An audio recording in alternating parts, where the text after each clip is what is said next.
Hello friends, welcome to my channel. গল্পের শুরুতে আমরা জিশিনকে দেখতে পাই, যার চোখের সামনে অনেকগুলো কথা ভেসে উঠছিল আর মনে হচ্ছিল ও অনেক বেশি চিন্তায় রয়েছে। এভাবেই ওর গাড়ির অনেক বড় ধরনের অ্যাক্সিডেন্ট হয়ে যায়, যাতে জিশিনের মাথায় অনেক গভীর ক্ষত হয়ে যায়। সিন চলে আসে 3 মাস পর, যেখানে আমরা জিশিনকে দেখি ও নিজের বাড়িতেই ছিল আর ওর মাথায় ক্ষতও ভালো হয়ে গেছে। তখন বাড়িতে জিশিনের হাজবেন্ড পিং আর পিং এর অ্যাসিস্ট্যান্ট সুনমিন চলে আসে। সুনমিন শুধু পিং এর অ্যাসিস্ট্যান্ট নয়, বরং জিশিনের বেস্ট ফ্রেন্ডও ছিল। জিশিনের আজ জন্মদিন, তাই ওরা জিশিনকে সারপ্রাইজ দিতে এসেছে, যেখানে পিং জিশিনের জন্য উপহার হিসেবে একটি নেকলেস নিয়ে এসেছে। কিন্তু জিশিনের মুখ বেজার হয়ে যায়, দেখে মনে হয় জিশিনের গিফটটা পছন্দ হয়নি। তখন সুনমিন বলে, তোমার পছন্দ না হলে আমাকে দিয়ে দাও। এতে জিশিন হেসে বলে, না, পছন্দ হয়েছে। ও পিংকে বলে নেকলেসটা পরিয়ে দিতে। জিশিন সুনমিনকে বলে, তোমার এরকম গিফট পেতে হলে একটা বয়ফ্রেন্ড বানিয়ে নাও। এতে সুনমিন বলে, আমার তো বয়ফ্রেন্ড আছে, আর ও একদম পিং এর মতো, যাতে জিশিন আর পিং হতবাক হয়ে যায়। তখন সুনমিন বলে, মানে আমি বলতে চেয়েছি পিং এর স্বভাব আর ওর স্বভাব একই রকম। কথাবার্তা এখানেই শেষ করে জিশিন পিং এর কাছে আসে আর বলে, আমাদের বিয়ের অনেকগুলো দিন হয়েছে, এখন আমার একটি বেবি চাই। যাতে পিং ওকে রেস্ট নিতে বলে, কারণ জিশিনের কিছুদিন আগে অ্যাক্সিডেন্ট হয়েছে, তাই ওর এখন শারীরিক খেয়াল রাখা দরকার। এসব বলে তারা ঘুমিয়ে পড়ে, কিন্তু মাঝরাতে পিং উঠে পড়ে আর কোথাও চলে যায়। পরদিন জিশিনের ঘুম ভাঙলে ও পিংকে খুঁজে না পেলে জানতে পারে পিং তার কাজের জন্য বাইরে বিজনেস ট্রিপে গেছে। জিশিনকে ডেকে আর বিরক্ত করেনি, এতে জিশিন আর কথা বাড়ায় না। পরদিন ও অফিসে গেলে সেখানে সুনমিন আসে আর বলে, তুমি তোমার হাজবেন্ড পিং এর উপর নজর রাখছো না কেন? পিং অনেক সাকসেসফুল, ধনী আর হ্যান্ডসাম ছেলে, ওর পেছনে অনেক মেয়েরাই পড়ে থাকবে। ও যদি তোমাকে চিট করলো? এতে জিশিন বলে, না, আমি ওকে ভরসা করি, ও কখনো আমাকে চিট করবে না। কিন্তু পরের সিনে আমরা পিংকে সুনমিনের সাথে দেখি আর তারা রোম্যান্স করছিল, অর্থাৎ পিং কোনো বিজনেস ট্রিপে যায়নি, ওর সাথে সুনমিনেরই মানে জিশিনের বেস্ট ফ্রেন্ডেরই অ্যাফেয়ার চলছে। পিং আজ অনেকটা সময় সুনমিনের সাথে কাটাতে চায়, কারণ আজ ওদের রিলেশনের অ্যানিভার্সারি। পিং চায় না জিশিন তাদের সম্পর্ক সম্বন্ধে জানুক, কিন্তু সুনমিন চায় জিশিন সব জেনে ফেলুক, কারণ ও পালিয়ে বাঁচতে চায় না। অন্যদিকে আমরা জিশিনকে দেখি জিশিন ও পিংকে সন্দেহ করতে থাকে, কারণ একদিন ও পিং এর ব্যাগের মধ্যে এক জোড়া কানের দুল পায়, যা দেখেও মনে করছিল পিং ওকে এটাই জন্মদিনের দিন দেবে, কিন্তু পিং ওকে দিয়েছে একটি নেকলেস। তাহলে ওই কানের দুল কাকে দিয়েছে? এই কথায় আমরা বুঝতে পারি ওই দিন জিশিন অদ্ভুতভাবে মন খারাপ কেন করেছিল। যাই হোক, ও পিংকে ফোন করে আর জিজ্ঞেস করে কতক্ষণ পর ও ফিরে আসবে। এতে পিং বলে, আরো কিছুক্ষণ সময় লাগবে। এতে সুনমিন বলে, তুমি ওকে সত্যিটা বলে কেন দিচ্ছ না? তুমি ওকে ছেড়ে আমার কাছে চলে আসো। যাতে পিং বলে, আমি তাড়াতাড়ি ওকে ছেড়ে দেব। এরপর পিং যখন ফিরে আসে, তখন জিশিন ওর জিনিসপত্র বের করার সময় একটি প্রোটেকশন দেখতে পায়, যা দেখে ও টাস্কি খেয়ে যায়। তখন সেখানে পিং চলে আসে আর বলে, আরে তুমি আর আমি যে বেড়াতে গিয়েছিলাম তখন এটা রেখেছিলাম। কিন্তু একথা জিশিনের বিশ্বাস হয় না। হ্যালো বন্ধুরা, মোস্টবেটের সাথে আমার যাত্রা সত্যি অফুরন্ত বিনোদন এবং আমাকে আসল নগদ পুরস্কার জেতার সুযোগ দিয়েছে একটি খেলা, যা বিশেষভাবে আমার মনোযোগ আকর্ষণ করেছে, তা হলো প্লিঙ্কো। আমি সমস্ত বিবরণ আপনাদের বলে চমক নষ্ট করতে চাচ্ছি না, তবে আমাকে বিশ্বাস করুন, এটি আপনাদের জন্য একটি নতুন অভিজ্ঞতা। মোস্টবেটে রয়েছে বিকাশ, নগদ, রকেট, উপায় এবং অন্যান্য পদ্ধতির মাধ্যমে সহজে এবং দ্রুত আপনার ডিপোজিট এবং উইথড্র টাকা তোলার সুবিধা। মোস্টবেটে রয়েছে 24 ঘন্টা 7 দিন কাস্টমার সাপোর্ট সুবিধা। রেজিস্ট্রেশনের পরে 250টি ফ্রি স্পিন সহ আপনার প্রথম জমাতে একটি অবিশ্বাস্য স্বাগত বোনাস পেতে আমার প্রোমো কোডটি CE77 ব্যবহার করুন। এই অফারটি মিস করবেন না, তাই আর দেরি না করে এখনই সাইন আপ করুন এবং মোস্টবেটের মনোমুগ্ধকর জগতে ডুব দিন। শুধুমাত্র আপনার গেমিং অভিজ্ঞতাই নয়, আপনার ব্যাংক ব্যালেন্সও উন্নত করতে প্রস্তুত হন। মোস্টবেটের সাথে স্বপ্নকে বাস্তবে পরিণত করুন। ও পরদিনই পিং এর অফিসে চলে আসে পিং এর টিফিন দিতে, আর তখন একটি মেয়ে জিশিনকে ভেতরে যেতে আটকায়। এখানে জিশিন দেখতে পায় এই মেয়ের কানে সেই রকমের কানের দুল যেটা সে পিং এর ব্যাগে দেখেছিল। ওদিকে সুনমিন আর পিং এর এসব চলছিল। জিশিন এখানে আসলে ওরা সরে যায়। তখন জিশিন পিংকে টিফিনটা দেয় এরপর ও সুনমিনকে কানের দুলের পুরো কথাটা বলে দেয় আর ওর বেস্ট ফ্রেন্ডকে বলে তুমি খুঁজে বের করো যে ও কি সত্যি আমাকে চিট করছে নাকি। জিশিন তো জানেই না যে ওর বেস্ট ফ্রেন্ডই ওকে বাস দিচ্ছে। যাই হোক, ও বাড়িতে এসেও এ নিয়ে অনেক ভয় ছিল। তখন একটি মেয়ে এসে বলে, আন্টি আমি তোমার পাশে আছি। এতে জিশিন খুশি হয়ে যায় আর ঠিক করে ও এবার পিংকে একটি বাচ্চা উপহার দিবে, যার জন্য পিংকে মেসেজ করে বলে তাড়াতাড়ি বাড়ি আসতে। তখন পিং বলে তুমি বাইরে এসে দেখা করো। এতে জিশিন বাইরে চলে আসে আর দেখতে পায় পিং ওর বেস্ট ফ্রেন্ড সুনমিনকে জড়িয়ে ধরে আছে। এমনকি পিং সুনমিনের জন্য ফুলও এনেছে। আসলে সুনমিন ইচ্ছে করে জিশিনকে পিং এর ফোন থেকে মেসেজ করে বাইরে আসতে বলে, কারণ ও চায় জিশিন এসব জেনে যাক আর পিংকে ছেড়ে দিক। জিশিন চোখের সামনে এই দৃশ্য দেখে প্রচুর ভেঙে পড়ে। ও বাড়ি ফিরে আসলে ওর শরীর দুর্বল হয়ে যায় আর বমিও পেতে থাকে। তাই ও প্রেগন্যান্সি টেস্ট করে, এটা পজিটিভ আসে, অর্থাৎ জিশিন মা হতে চলেছে। যা জানতে পেরে জিশিন শকড হয়ে যায়। তখন ও পিংকে ফোন করে আর বলে সুনমিনকে সাথে নিয়ে বাড়িতে চলে আসতে, কারণ জিশিন ঠিক করেছে এখনো মা হতে চলেছে। তাই ও পিংকে সুনমিনের কাছ থেকে দূর করবে আর পিংকে কেড়ে নেবে। তখন সেখানে আবারও ওই মেয়েটা চলে আসে। ও জিশিনকে আদর করে কারণ জিশিন মা হতে চলেছে। এরপর জিশিন ওই মেয়েটাকে বাইরে নিয়ে আসলে সেখানে পিং আর সুনমিন চলে আসে। সুনমিন জিশিনকে ওই ফুলটাই দেয় যেটা একটু আগে ওকে পিং দিয়েছে। ওরা একসাথে খাবার খাচ্ছিল, যেখানে জিশিন খোঁচা দিয়ে দিয়ে সুনমিনকে জ্বালাচ্ছিল আর বলেই দেয় যে ও প্রেগনেন্ট, যেটা শুনে সুনমিন লাফিয়ে ওঠে আর চলে যেতে থাকে। তখন জিশিন ওকে এগিয়ে দিতে আসে আর ওই ফুলটা ডাস্টবিনে ফেলে দেয়। জিশিন বলে নোংরা জিনিস ডাস্টবিনেই ফেলতে হয় আর মানুষ নোংরা হলেও তাকে ডাস্টবিনেই ফেলতে হয়। পরদিন জিশিন সবাইকে লাঞ্চের ট্রিট দেয় আর বলতে থাকে পিং আর ওর সম্পর্ক কতটা গভীর, যা শুনে সুনমিন জ্বলতে থাকে। খেতে খেতে পিং তার টাইয়ে কেক ফেলে দেয়। তখন সুনমিন সেটা পরিষ্কার করে দেয়। এর জন্য জিশিন টাইটাই খুলে ফেলে দেয় আর নতুন একটা কিনে নিতে বলে। এসবের ফলে সুনমিনের অনেক অপমান হয়। এরপর জিশিন তার পেটের বেবির জন্য শপিং করছিল। তখন সেখানে সুনমিন চলে আসে আর বলতে থাকে তুমি যে বলেছো তুমি প্রেগনেন্ট তা পিং আবারও খেয়াল করেছে, যাতে দেখা গেছে তুমি প্রেগনেন্ট নও।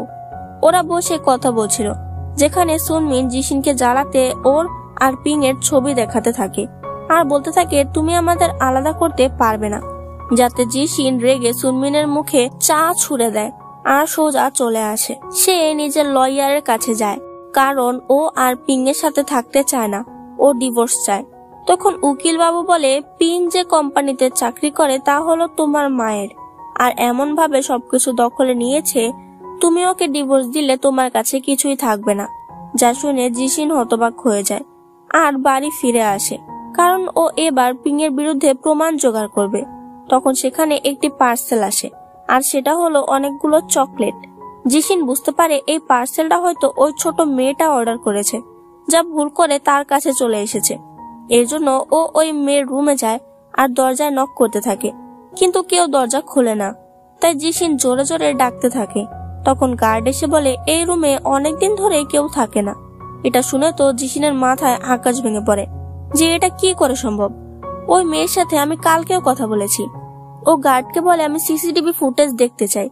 তখন ও ফুটেজে দেখতে পায় ওর সাথে কোনো মেয়ে ছিলই না, ও একা একাই কথা বলছিল, যাতে জিশিন হতবাক হয়ে যায়।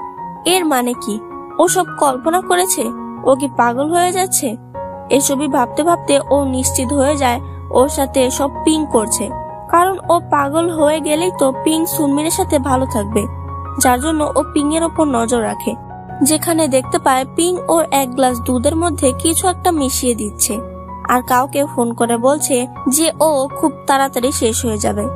জিশিন টাসকি খায়, অর্থাৎ এই দুধের মধ্যে ঔষধ মিশিয়েছে ও আমাকে পাগল বানাতে। তাই আজ পিং ওকে দুধ দিলে জিশিন সে দুধ একটি বোতলে ভরে নেয় আর পরদিন চলে আসে পরীক্ষার জন্য যে এই দুধে কি মেশানো হয়েছে। তখন একজন এজেন্ট দেখানো হয় আর যেখানে একটি লাইট হাউস মডেল দেখে জিশিনের অস্বাভাবিক মনে হচ্ছিল। তার মনে হচ্ছিল সে আগেও এরকম কিছু দেখেছে। তখন এজেন্ট তাকে একটি ক্যামেরা আর আত্মরক্ষার জন্য পেপার স্প্রে দিয়ে পাঠায়। ক্যামেরাটা জিশিন ঘরের মধ্যে ফিট করে দেয়। তখন ওর ফোনে মেসেজ আসে যে ওই দুধে কি আছে। আসলে ওই দুধে এমন ওষুধ মেশানো হয়েছে যার জন্য আস্তে আস্তে জিশিন পাগল হয়ে যাবে। অর্থাৎ জিশিন ঠিকই ধরেছে। ও অনেক ভয় পেয়ে যায় আর কল্পনায় দেখতে থাকে যে পিং ওকে মেরে ফেলতে চায়। ও তাড়াতাড়ি গিয়ে বাথরুমে লুকিয়ে পড়ে। রাতে আজও যখন পিং ওকে দুধ দেয় তখন জিশিন সেটা টবে ফেলে দেয় আর ঘুমানোর নাটক করে, যা দেখে পিং সেখান থেকে চলে আসে। পিং কোথাও যাচ্ছে তা চেক করার জন্য ও পিং এর পিছু করে। তখন দেখতে পায় পিং শহরের বাইরে চলে এসেছে আর সুনমিনকে বলতে থাকে এবারও জিশিনকে রাস্তা থেকে সরিয়ে দেবে, যা শুনে জিশিন অনেক ভয় পেয়ে যায় আর প্রমাণ হিসেবে ওদের ছবি তুলে পালাতে চায়, কিন্তু ওরা ওকে দেখে ফেলে। পিং জিশিনকে আটকাতে চাইলে ও পিংকে ইলেকট্রিক শক দিয়ে পালাতে থাকে। তখন সুনমিন পুলিশকে ফোন করে আর পুলিশ এসে জিশিনকে ধরে ফেলে এবং জিশিনকে পাগল হিসেবে মেন্টাল হাসপাতালে ভর্তি করে। কিন্তু জিশিন এটা কিছুতেই মেনে নিতে পারছে না যে সুনমিন আর পিং ওকে পাগল বানিয়ে রেখেছে, যার জন্য ও হাসপাতাল থেকে পালাতে থাকে। তখন বাইরে পিংকেও দেখতে পায়, কিন্তু পিংকে দেখে জিশিন সেখান থেকে পালাতে থাকে আর রাস্তা এসেই তার অ্যাক্সিডেন্ট হয়ে যায়। জিশিনে যখন ঘুম ভাঙে তখন সকাল হয়ে গেছে আর ও নিজের বাড়িতেই আছে। এর মানে ও কি সব স্বপ্ন দেখেছে? কিন্তু এটা স্বপ্ন কি করে হয়? এটা তো একদম সত্য ঘটনা। এর জন্য ও পিংকে নিজের থেকে দূরে থাকতে বলে আর বলতে থাকে তুমি আমার সাথে কি করছো, আমার সাথে কেন এসব হচ্ছে। পিং ওকে কোনোভাবে শান্ত করে আর বলতে থাকে 3 মাস আগে তোমার অ্যাক্সিডেন্ট হয়েছিল, তখন তুমি আমাকে নিয়ে ভুল ভেবেছিলে যে আমি তোমাকে চিট করছি। এর জন্য তুমি যখন সুস্থ হও তখনও এসব হ্যালুসিনেশন দেখতে পাও, যা সত্য নয়। আমি তোমার সুস্থতার জন্যই তোমাকে দুধের সাথে ঔষধ মিশিয়ে দিতাম। আর এত বছর পর পিং এর এসব কথা জিশিনের একদমই বিশ্বাস হয় না। ও সুনমিনকেও এ বিষয়ে জিজ্ঞেস করে যে ও পিং এর সাথে রিলেশনে আছে। তখন সুনমিন বলে এসব কি কথা, তুমি কেন অদ্ভুত ব্যবহার করছো? আমি অনেকদিন পর তোমার সাথে দেখা করেছিলাম, তখন তুমি আমার মুখে চা ফেলে দিয়েছিলে, অথচ আমি তো তোমাকে কোনো খারাপ কথাই বলিনি। জিশিন বলে তোমাকে পিং যে ফুলের বুকেটা দিয়েছিল তুমি সেটাই আমাকে দিয়েছিলে, যা শুনে ওরা বলে সেদিন তো সুনমিন বাড়িতেই আসেনি। আর সিসিটিভি ফুটেজ দেখলে বোঝা যায় সত্যি সেখানে সুনমিন আসেনি, যা দেখে জিশিন হতবাক হয়ে যায়।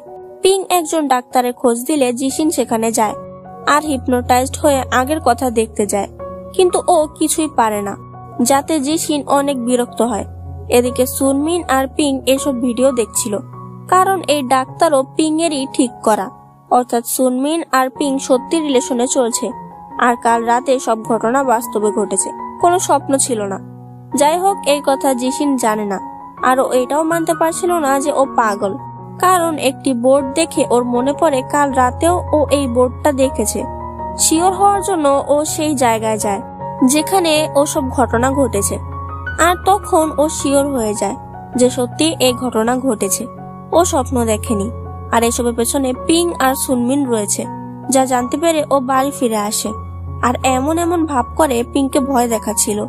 এসবের ফলে পিং অনেক ভয় পেয়ে যায় আর সুনমিনের সাথে প্ল্যান করে জিশিনকে মেরে ফেলবে। ও সকল কথা ওর ডিটেকটিভ এজেন্টকে বলে, যাতে ওর ডিটেকটিভ বলতে থাকে পিং এর থেকে দূরে থাকতে, অর্থাৎ বাড়ি থেকে চলে আসতে। এর জন্য জিশিন তার সব জিনিসপত্র নিয়ে বাড়ি ছেড়ে পালিয়ে আসে, কিন্তু হোটেলে আসতে দেখতে পায় ওর সব আইডি প্রুফ সরিয়ে দেওয়া হয়েছে, যা নিশ্চয়ই পিং করেছে, কিন্তু আইডি প্রুফ ছাড়া ও হোটেলে থাকতে পারবে না। এই জন্য জিশিন রাস্তায় রাস্তায় ঘুরতে থাকে, কিন্তু তখন একজন ড্রাঙ্ক লোক ওর পেছনে পড়ে যায় আর ওনার থেকে বাঁচতে জিশিন তার লাগেজ ফেলেই দৌড়াতে থাকে। ও লুকিয়ে পড়ে, তখন একটি ছেলে ওকে বাঁচায়। ওর নাম জাং। জাং বলতে থাকে তোমাকে আমি চিনি, তুমি যে ডিটেকটিভের কাছে নিজের সমস্যা বলেছ আমি সেই এজেন্সির বস, তাই আমি তোমাকে চিনি।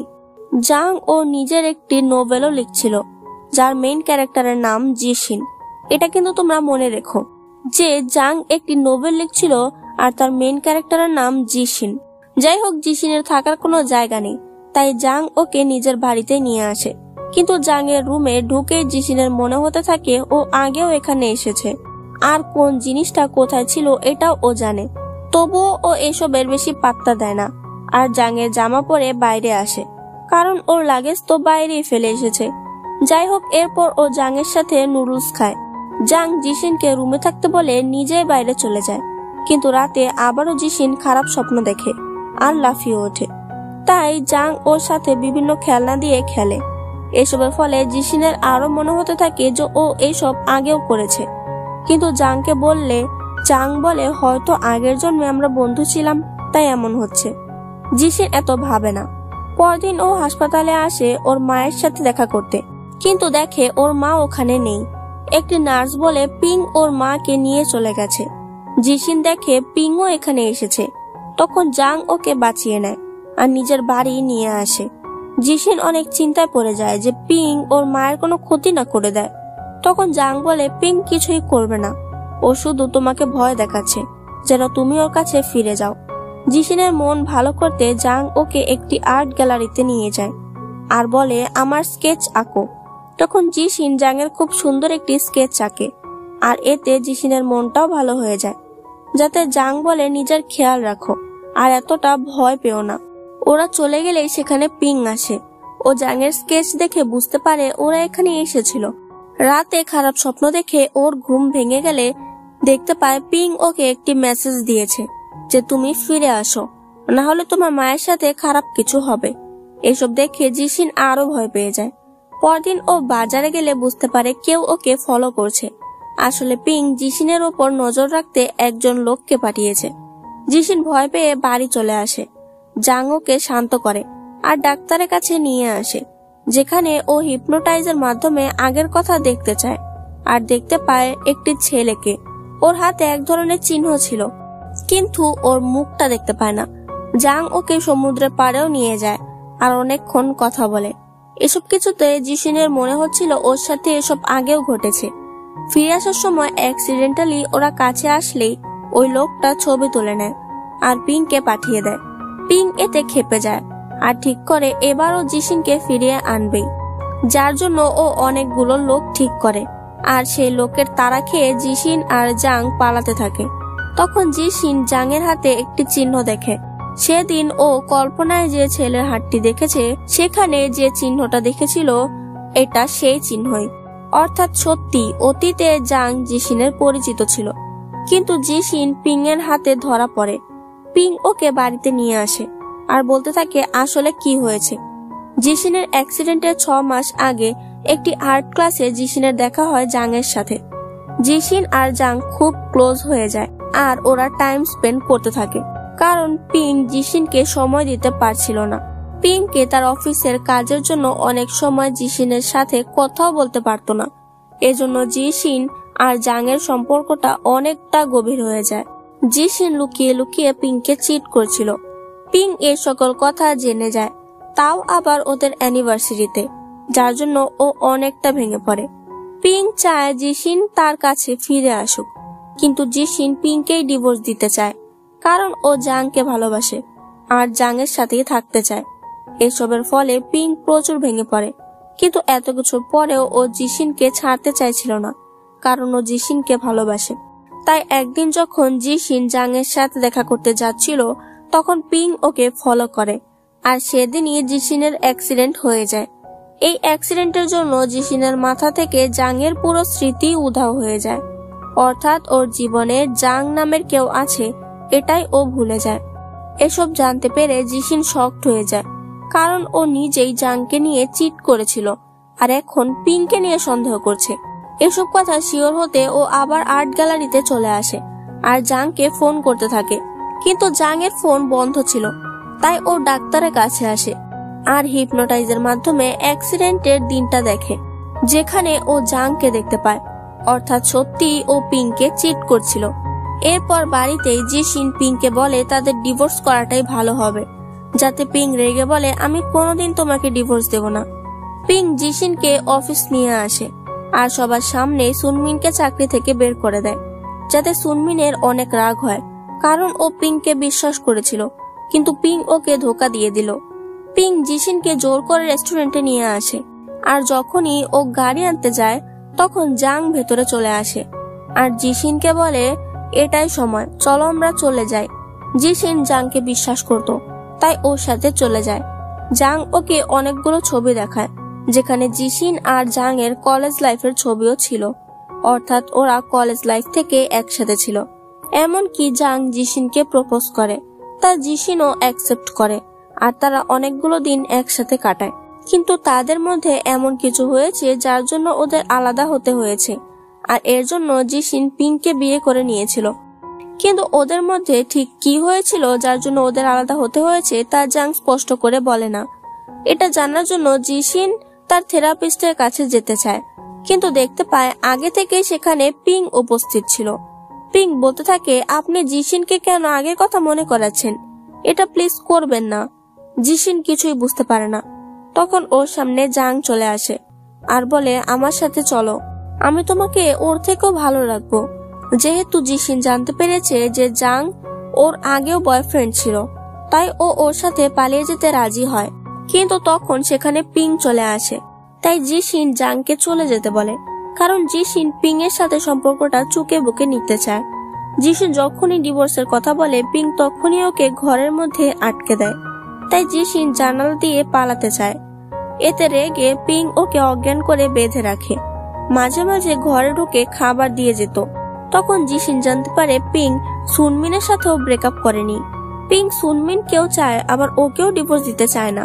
এতে জিশিন বুদ্ধি করে সুনমিনকে বলে যে, তুমি আমাকে ছেড়ে দাও, তাহলে আমি পিং এর থেকে ডিভোর্স নিয়ে নেব আর তোমরা এক হতে পারবে। সুনমিন সেই লোভে জিশিনকে ছেড়ে দেয়, কিন্তু তখনই সেখানে পিং চলে আসে। তবুও জিশিন কোনোভাবে পালিয়ে আসে। জিশিন জাংকে ফোন করে আর দেখা করতে বলে। ওরা এক হলে খুবই খুশি হয়ে যায়। আর এখন পিংও ওদের পেছনে পড়ে নেই। ওরা একটি শপে গেলে টিভিতে দেখতে পায় সুনমিন মারা গেছে, যা দেখে জিশিন শকড হয়ে যায় আর সুনমিনকে ফোন করে। কিন্তু ফোন ধরে পিং আর বলে, এবার মরবে জাং। যদি তুমি বাড়ি ফিরে না আসো তাহলে জাংকে মেরে ফেলবো। এটা শুনে জিশিন ভয় পেয়ে যায়। ওরা একটি হোটেলে আসলে জিশিন বলে, আমি রুমের মধ্যে একটি ক্যামেরা ফিট করেছিলাম, সেখানে হয়তো সব রেকর্ড করা হয়েছে। যা শুনে জাং বলে, তাহলে আমি ওটা নিয়ে আসছি। জিশিন বলে, না, তুমি যেও না, ওখানে পিং তোমাকে মেরে ফেলবে। কিন্তু জাং বলে, তুমি চিন্তা করো না, আমি সুস্থভাবে ফিরে আসব। এসব বলে জাং চলে যায়। অনেকক্ষণ হওয়ার পর জাং আসছিল না, তাই ও জাংকে ফোন করতে চায়, কিন্তু তখনই জাং চলে আসে। তখন জিশিন দরজা খোলে আর দেখা যায় জাং নয়, পিং এসেছে। জিশিন অনেকটা ভয় পেয়ে যায় যে পিং জাংকে মেরে ফেললো না কি। ও পাগলের মতো দৌড়াতে থাকে। তখন পিং ওকে ধরে ফেলে আর গাড়িতে বেঁধে দেয়। পিং বলে, আমি এখনো জাংকে মারিনি, ওকে তোমার চোখের সামনেই মারবো। পিং গাড়ি চালাতে থাকে। তখন সামনে জাং চলে আসে আর পিং গাড়িটা জাংয়ের ওপর থেকে চালিয়ে দেয়। জিশিনের চোখের সামনে জাং মারা যায়। জিশিনের জ্ঞান ফেরে আবারও হাসপাতালে, কিন্তু এবার ও পিংকে ডাক্তার হিসেবে আর সুনমিনকে নার্স হিসেবে দেখতে পায়। এখানে আসে বিশাল টুইস্ট। আসলে জিশিনের আসল নাম ইউরান। ইউরানের হাজবেন্ডের নাম ছিল জাং। একটি অ্যাক্সিডেন্টে জাং মারা যায়, কিন্তু ইউরান কিছুতেই মানতে পারছিল না যে জাং মারা গেছে। জাং একটি নোবেল লিখছিল, যেখানে মেইন ক্যারেক্টারের নাম ছিল জিশিন। ওই যে আমি তোমাদের মনে রাখতে বললাম না, এটা সেই নোবেলের কথাই হচ্ছে। জিশিনের স্বামী পিং আর বেস্ট ফ্রেন্ড সুনমিন মিলে জিশিনকে চিট করছিল। জাং মারা যাওয়ার পর অনেক কষ্টের মধ্যে ইউরান এই নোবেলটা বারবার পড়ার জন্য ও নিজেকে জিশিন ভাবতে শুরু করে, অর্থাৎ এই নোবেলের মধ্যে ঢুকে পড়ে। তাকে হাসপাতালে নিয়ে আসে। ডাক্তার ঠিক করে সে বাইরের জগৎটাও নোবেলের জগতের মতোই তৈরি করবে, আর নিজেই পিং সাজে আর নার্সকে সুনমিন সাজায়। তারা পুরো সেটআপটা তেমন ভাবে সাজায় যেমনটা নোবেলের সেটআপে রয়েছে। ডাক্তার ভেবেছিল ইউরান এর মাধ্যমে এই নোবেল ওয়ার্ল্ড থেকে বেরিয়ে আসবে যখন এই নোবেলের স্টোরিটা শেষ হবে, কিন্তু হয় উল্টোটা, অর্থাৎ ইউরান আরো বেশি নিজেকে জিশিন ভাবতে থাকে। এমনকি ও জাংকেও দেখতে পাচ্ছিল, যদিও এখানে কোনো জাং ছিলই না। তাই ডাক্তার ঠিক করে যা চলছে চলুক, এইরকম ভাবে আবারও জাংকে মেরে ফেললে ইউরান ওই ট্রমা থেকে বের হয়ে আসবে, যে জাং মারা যেতে পারে না। ওকে এই সত্যিটা মেনে নিতে হবে যে জাং মারা গেছে, যার জন্য ওরা প্ল্যান করে ইউরানের কল্পনার জাংকে মেরে ফেলে। তাই আজ ইউরান বুঝতে পারে ও জিশিন নয়, ও ইউরান। ওর সকল আগের কথা মনে পড়ে যায়। সেখানে একটি পেইন্টিং ছিল যা ইউরান জাংয়ের জন্য এঁকেছিল। আসলে ইউরান আর জাং কলেজ থেকেই একে অপরকে ভালোবাসতো। তারা বিয়েও করে নেয়। সে সময় জাং একটি নোবেল লিখছিল। জাং চেয়েছিল ওর এই নোবেলটা শেষ হলে ও ইউরানের জন্মদিনে প্রথম ইউরানকে সে নোবেলটা পড়তে দেবে। কিন্তু এসবের মাঝে ইউরান বারবার জাংয়ের কাছে বেবি চাইতো, যাতে জাং বারবার ওকে না করে দেয়। এতে ইউরানের সন্দেহ হয় যে জাং ওকে চিট করছে নাকি। ও জাংয়ের উপরে নজর রাখে আর দেখতে পায় জাং একটি মেয়ের সাথে আছে। তাই ইউরান ঠিক করে ও জাংয়ের থেকে ডিভোর্স নেবে। জাং বলে আমি কিছুই করিনি আর ডিভোর্স দিতে না করে দেয়। তাই ইউরান না বলেই চলে যায়। সেদিন বৃষ্টি পড়ছিল, তার মধ্যেই জাং সব জায়গায় ইউরানকে খুঁজতে থাকে। আর একটি অ্যাক্সিডেন্টের জন্য ও মারা যায়। এই অ্যাক্সিডেন্টটা হয়েছে ইউরানের জন্যই। তখন জাংয়ের মা বলতে থাকে জাং বেবি নিতে না করেছে কারণ ইউরান কোনোদিন মা হতেই পারবে না। জাং চায়নি ইউরান এতে কষ্ট পাক। আস্তে আস্তে ও ইউরানকে সত্যিটা বলতো, কিন্তু ইউরান ওকে সন্দেহ করলো। ওই মেয়েটা ছিল জাংয়ের বন্ধু। জাং ওর সাথে দেখা করেছে ইউরানের জন্যই। জাং ইউরানের পেন্টিং দেখিয়ে ওই মেয়েকে বলেছিল ইউরানের একটি ভালো জব খুঁজে দিতে। অর্থাৎ জাং সবসময় ইউরানের ভালোই চেয়ে এসেছে। এসব জানতে পেরে ইউরান নিজেকে দোষারোপ করতে থাকে। আর এত কিছু ভাবার জন্যই ওর অ্যাক্সিডেন্ট হয়ে যায়, যার পরের গল্প তো আমরা জানি। যাই হোক, ইউরানের শাশুড়ি ওকে নিতে আসলে রুমে পায় না, কারণ ইউরান আর এখন বাঁচতে চায় না। ও জাংয়ের কাছে যেতে চায়, তাই ছাদের কিনারায় এসে দাঁড়ায়। তখন সেখানে পিং আসে আর বলতে থাকে নেমে আসতে, কারণ জাং বেঁচে থাকতেও সবসময় ইউরানের ভালো চেয়েছে। ও কখনো চাইবে না ইউরান ওর জন্য মারা যাক। তখন ইউরান জাংকেও দেখতে পায়। জাং বলে আমি কোনোদিন তোমাকে ছাড়িনি আর বাকি সময়টুকু তোমার পাশেই থাকবো। এসবের ফলে ইউরান নিচে নেমে আসে আর ঠিক করে ও বাঁচবে, জাংয়ের জন্য বাঁচবে। এবার ও একাই সমুদ্রের পাড়ে আসে আর ওই লাইট হাউসটা দেখতে পায়, যাতে আমরা বুঝতে পারি জিশিনের কেন মনে হচ্ছিল ও আগেও ওইসব দেখেছে। যাই হোক, ও জাংকে দেখতে পায় আর শেষবারের মতো ওকে বিদায় জানায়। এভাবে এই সুন্দর ড্রামাটি শেষ হয়ে যায়। তোমাদের এই ড্রামাটি কেমন লেগেছে তা অবশ্যই বলে দিও, আর প্লিজ আমার চ্যানেলটাকে সাবস্ক্রাইব করে দিও। বাই।